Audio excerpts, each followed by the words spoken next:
Hi, how you doing? Justin here with another quick tip for you, and today it is put on someone else's shoes. And I don't mean literally actually putting somebody else's shoes on, that'd be a little bit weird. What I'm talking about here is getting a different perspective on things. Now, this kind of links back to the idea that I talked about previously about recording yourself. So especially when you're recording yourself, sometimes it can be difficult to be objective, you know, especially like songwriters have it a lot. You know, you've written a tune and you're listening back to it and you're trying to figure out if it's good or if it's not or whatever. There's lots of kind of instances, whether you like a particular solo, whether you like a song, whether you like a bridge, whether you like a melody, whether you like the sound. And one of the things that I find really helpful, I do all the time, is put on somebody else's shoes. Or more particularly, probably close to the point, would be putting on somebody else's ears. So if I'm doing a mix, say, I try and imagine myself, I got a good buddy, Reese, who always used to pull up an amazing mix. So when I'm mixing a song, after I've done what I think it is, I'll sit there and go, now what would Reese say? You know, and I'm listening to it again, I'm trying to listen with his ears, and I'll go, yeah, he's going to say that the kick drum's too loud, or there's not enough sizzle in the hats, or the guitar's too loud, or the vocal needs to come up, or whatever. And just by imagining myself being somebody else, it changes stuff. It's a really, really, really effective tool, and it's a very odd one, you know. I found it on a previous record I was doing about, I was working with a producer who used to call guitar solos when there were too many notes, he used to call it Ernie. And so it was whether there was too much Ernie involved. So that's something I still use when I'm doing, like, you know, if I'm recording a guitar solo, either for myself or for someone else's record, when I'm listening back to it, I'm thinking, now is there too much Ernie in it? You know, is there too much little widdly bits, or is it okay?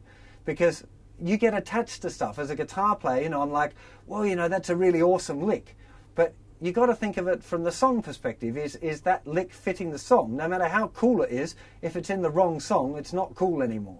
So by kind of stepping back, you know, out from myself and trying to be objective of what I'm doing, I'm going like, well, okay, is that really the right thing there? Is that right? Or should I change it? What would Thessa say, who's my friend with Ernie?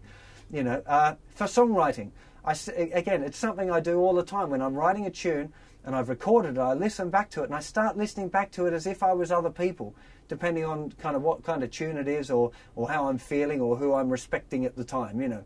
So I'm always trying to pick people that I really respect and whose ears I admire, and go, well, you know, is that bridge really good enough? Is it linking in okay? And I'll be going, well, it is and it isn't. And of course, because I kind of created it, I'm already attached to it emotionally. So stepping back and going, okay, what would James Taylor be thinking if he was doing that? Is it kind of working? Do you think it would work for him?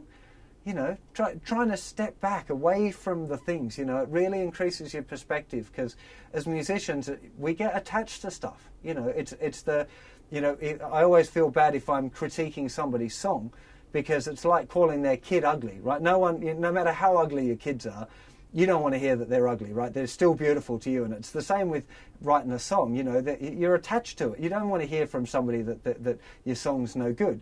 So rather than trying to embarrass somebody by asking them for a critique, you can try and be the critique yourself and go, right, let's get really honest here. And if I was playing it to this guy, what would they say? What would they hear that I'm not hearing? Is it good enough, really?